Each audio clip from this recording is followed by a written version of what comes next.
Honorable Speaker. There's just a little element that is bothering me that maybe if I raised, I could get some contributions from the members. When underage children have relationships and the girl gets pregnant and both are underage, it is normally the boy who then gets charged. And the boy is also underage, because that is what the law provides. They are all minors. There's quite a challenge here, I think.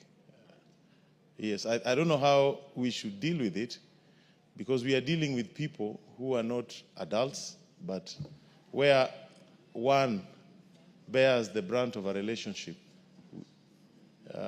when a pregnancy arises. But Karoli, statistics show that those are very nominal cases. Most of these girls are impregnated by very senior, mature people. We have had a school in Bungoma, in Mount Elgon, where out of 47 children in one class, standard 8, more than 40 were impregnated. That is not with the fellow students. It is many, I've said it before.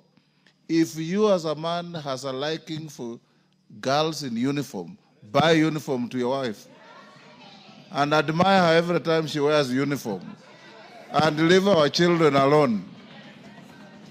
Yes, Mbeyu. Asante Mheshimiwa Spika. Nasimama kuunga mkono hoja iliyoletwa na dadangu Beatrice Kemei, akiwa ndiye women rep wa pekee ndani ya Kenya aliyechaguliwa bila kupingwa. Mheshimiwa Spika, hoja hii imenigusa Mheshimiwa Spika. Nikiwa pale Kilifi, hii shida ni kubwa zaidi, nafikiri kushinda kote.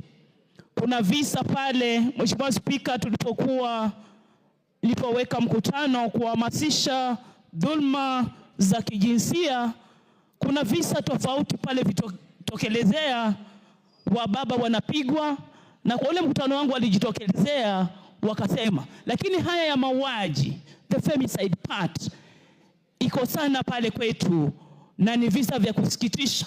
Tukwazia kitu kisa kimoja cha msichana aliyeitwa Kabeyu, jina karibu na yangu, alitoka kazi, akanunua mboga, akatekwa nyara na tuktuk tu. Wakaenda wakafanya walivyofanya, wakamuua, wakaenda kumtupa karibu na kwao. Visa vya kusikitisha, Mheshimiwa Spika. Wababa, watu wazima, wanaitwa mababa sukari hawa. Mheshimiwa Spika, imefika wakati saizi watoto wadogo wanadhulumika. Watoto miaka hao si baba sukari, hao ni baba sumu. Zamani walikuwa wanaitwa baba sukari, sasa ni baba sumu. Na Mheshimiwa Spika, watoto wadogo, kuna itikadi nyingine kutoka kwa jamii fulani ati wakitumia hawa watoto wadogo, wakidhulumu watoto wadogo, wanatoa virusi vya ukimwi, ambao ni uongo. Mheshimiwa Spika, kuna hiyo itikadi, wanatumia vitu ambavyo havistahili. Wamama wengi wanadhulumika, watoto wengi, na la kusikitisha Mheshimiwa Spika, kesi hizi hata zikifika kwa police desk zinakuwa compromised. Visa ambavyo vimetoka kwa watu wa jamii, baba, mjomba, kaka mkubwa, wanaona aibu. Familia wanaambiwa waende wazungumze hizo vitu nyumbani, ni watoto wamedhulumika. Imefikia wakati Mheshimiwa Spika, tuweze kufanya maamuzi ndani ya nyumba hii. Nikikueleza zile visa ambazo zimetokea pale Kilifi North, pale kunaitwa Kiwandani. Mheshimiwa Owen yuko hapa, ni visa vingi, tunaweza kuhesabu moja baada ya nyingine. Ni masikitiko makubwa. Mheshimiwa Spika, imefika kama kuna adhabu ya kotini. Hatutaki hizi kesi zizungumzwe nyumbani, zifike kotini na hukumu itolewe. Na hatutaki hukumu mtu atoe 500 atolewe beli sijui bond. Vile kuna kifungo cha maisha. Vile kuna kifungo cha kuteswa, kuwa hanged. Tunataka hawa wanaohusika, vijana. Visa hivi viko mpaka makanisani. Mheshimiwa Spika, sina aibu, mimi ni Mkatoliki, lakini visa hivi viko katika makanisa yetu. Mafadha wana rape watoto, viko mpaka msikitini. Visa hivi viko katika taarifa zote. Sina aibu kusema hivyo. Tuwatetea hawa watoto wadogo wa mama ambao wanapitia hizi dhulma. Mheshimiwa Spika, imefika bunge hili tuweze kutengeneza policy kwa kisa hiki kipata mtu apelekwe kotini, na hii aliyosema dadangu Zamzam iwekwe hadharani. Mtu afungwe kabisa juu ya mti pale, akatwa zile sehemu zake, watu wengine wafanye hivi, visa vitaacha. Iwe mfano tu, kila koti hukumu ikitolewa wakatiliwe mbali kabisa hivi vifaa wanazitumia ovyo kwa watoto wadogo, na vitaacha. Wengine wakiona wababa washindwe katika jina la Yesu wanaotumia watoto wadogo. Asante Mheshimiwa Spika. Let's end there and go to something else. I think message is made. Yes, Tongoyo. Thank you, Honorable Speaker. I know, Honorable Speaker, this has gone really into a big debate. And of course, as well understood. Honorable Speaker, I think we should not end this one here. Because looking, Honorable Speaker, into these figures, it is really a cause of concern. In less than actually 10 months, put together all these numbers, there are more than 100. And maybe this is just Kericho, it could be replicated in the rest of the counties. Honorable Speaker, as much as I know there is other government intervention and to try to look into the curbing this menace, including the task force, I know there was a one-off, some money, almost 1 billion given to our colleagues to carry sensitization, which I know maybe we need to probably give more so that the sensitization goes on. Maybe, Honorable Speaker, I would suggest that so that we go beyond rhetoric and debates here, if we consider creating maybe a caucus in Parliament made up of women, I mean both our colleagues, members of Parliament from women and men, so that we see how we can ventilate and discuss this one more deeper ways and look whether we can look interventions. And of course, even now I know even the training of Ngawa officers to include even the village elders, now that we have a village elders policy, so that, Honorable Speaker, we see how we can really look intervention into this. It is really becoming so much alarming, Honorable Speaker. Thank you. Who has a point of order? Kaluma. Yes, Peter. Honorable Speaker, I tried to catch your attention while Honorable Mbeyu was speaking. Honorable Speaker, the matter we are discussing is a very serious matter. And we are talking of criminals defiling and engaging in gender-based violence. But Honorable Speaker, Honorable Mbeyu has made a statement which is taking this thing from criminals, whoever they are, to blaming Catholic priests without evidence. And Honorable Speaker, I wanted to request that be excited and expunged from the answer. Whether you are a priest or whoever, if you do this, you are not doing it because you are a priest, you are a criminal. Yes. It cannot be deflected to the religion in which we are. Yes. And fathers who commit and devote the whole of their lives in service of faith. Thank you, Kaluma. I agree. Religion has nothing to do with it. We expunge all references to religion. Criminals are criminals regardless of their religion. Yes, Emasa, I had crossed this river. Honorable Speaker, you know this is a very serious issue. I just wanted to give to put an input to the chair that the support that we were given as women for advocacy against GBV is not sufficient. And furthermore, it's only given to women MPs and county women MPs. But what is happening in counties and constituencies where we do not have women as elected leaders? There is no advocacy. There is nobody talking about anti-GBV. So if we are to get more support, let's get enough support so that even our men counterparts, colleagues, get money and help us in advocacy in constituencies and counties where we do not have women MPs. Thank you. Let's go to the response to Joseph Munyoro. Yes, Konzerai. Seeking your guidance because yesterday the Chairman Interior had promised to give me a preliminary statement about the disappearance of somebody. The abduction of Karisa Charo Mai. Yes. On 16th of July, 2024. Are you ready, Chairman? Unfortunately, no, Honorable Speaker. I had promised so.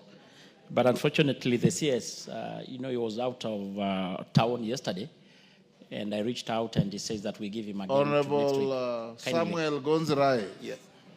The CS will be answering questions here on Wednesday, so prepare your arsenal for Wednesday.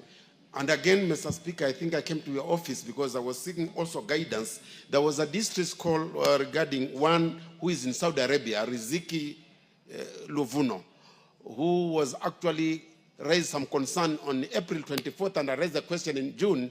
To date, the select committee on diaspora has not actually responded to this question.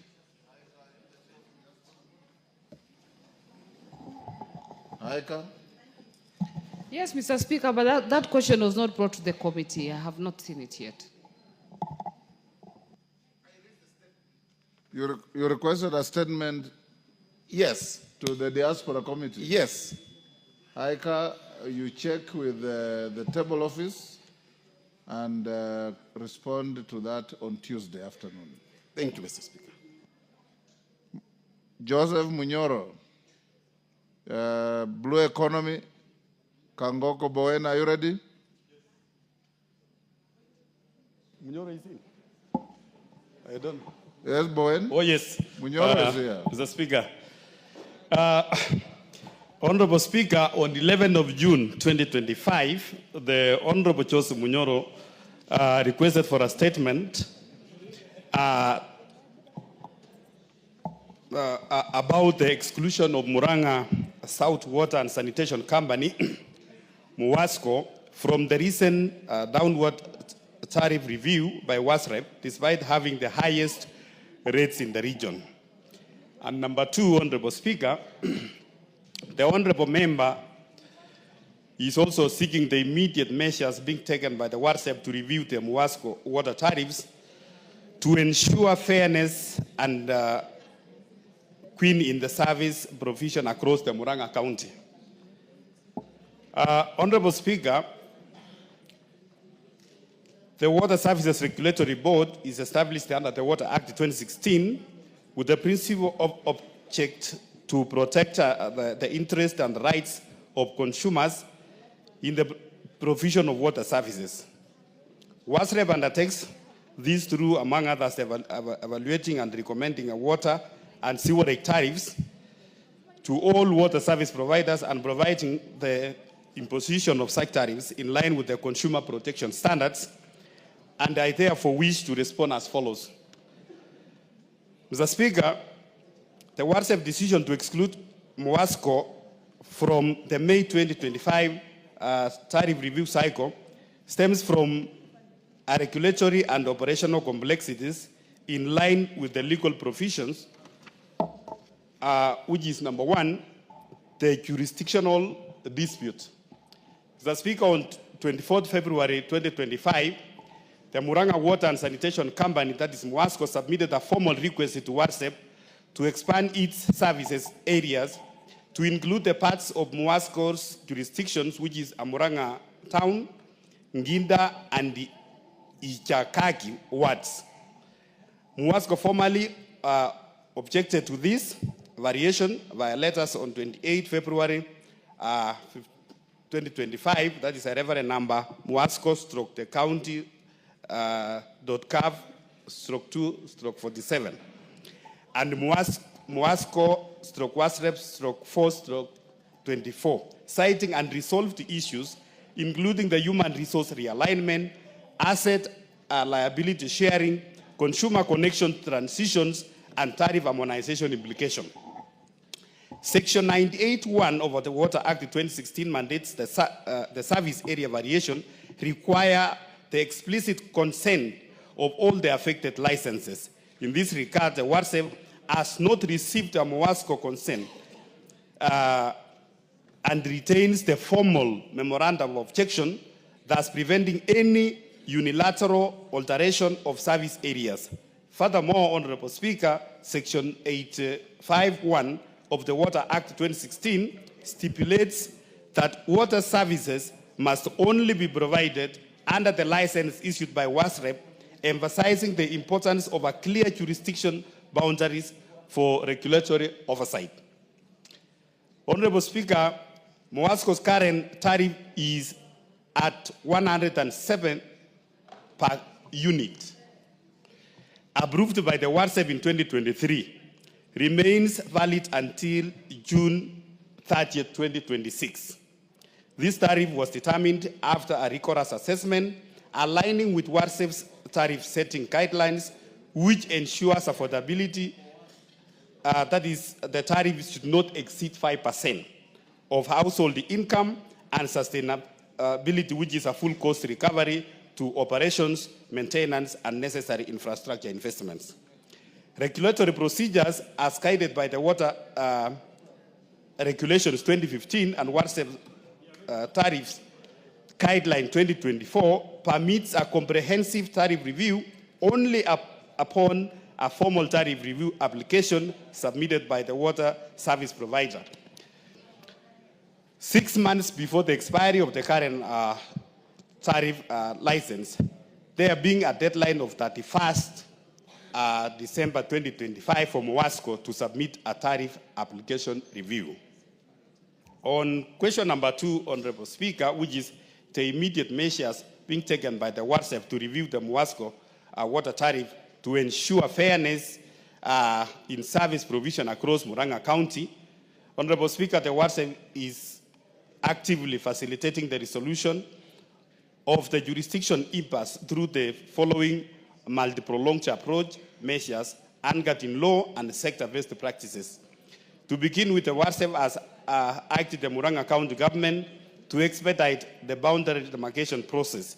The process is essential in resolving the jurisdiction overlap between the MOWASCO and MOWASCO, and must be undertaken with a full public participation as required by Article 10 of our Constitution and Section 139 of the Water Act 2016, which mandates the stakeholder consultation for significant service and tariff adjustment. Following the conclusion of this demarcation, a multi-sector consultative meeting will be convened to deliberate on the proposed service area variations and the association tariff applications. This forum will bring together the Ministry of Water and Sanitation and Irrigation, the WARSEP, the ATHI and the Tana Water Works Development Agencies, the county government of Murang'a, both the water service providers, that is MOWASCO and MUSWASCO. Honorable Speaker, those are the affected, and also the affected communities. Honorable Speaker, the WARSEP also providing the technical assistance both utilities to support the preparation of their tariff renewal application in full compliance with the WARSEP Tariff Guidelines 2024. In interim, Honorable Speaker, the WARSEP continues to monitor the MOWASCO's operations to ensure adherence to the affordability, sustainability principles that underpin the current approved tariff. And it is important to clarify, Honorable Speaker, that the MOWASCO's exclusion from the recent tariff review process is procedural necessity, not an act of regulatory biasness. The utility existing tariff is at Kenya shillings 107 per cubic meter remains valid and compliant with the Water Act of 2016 and prevailing tariff guidelines. This tariff will remain in force until the review is triggered by a joint application following a jurisdiction clarity. The WARSEP commits prioritizing this review as soon as these conditions are met. And lastly, Honorable Speaker, for this context, the tariff structures across Kenya are designed to reflect the unique operational realities of each water service provider, including infrastructure investment requirements, service coverage, and the cost recovery needs. Currently, the highest approved tariff for the lifeline consumption, that is block 1 to 6 cubic meters, is Kenya shillings 300 per cubic meter, while the national coverage tariff for 2022-2025 regulatory period standard is at Kenya shillings 115 per cubic. Thank you, Honorable Speaker. I submit, signed by Engineer Eric Mureithi Muka, the Cabinet Secretary for Water.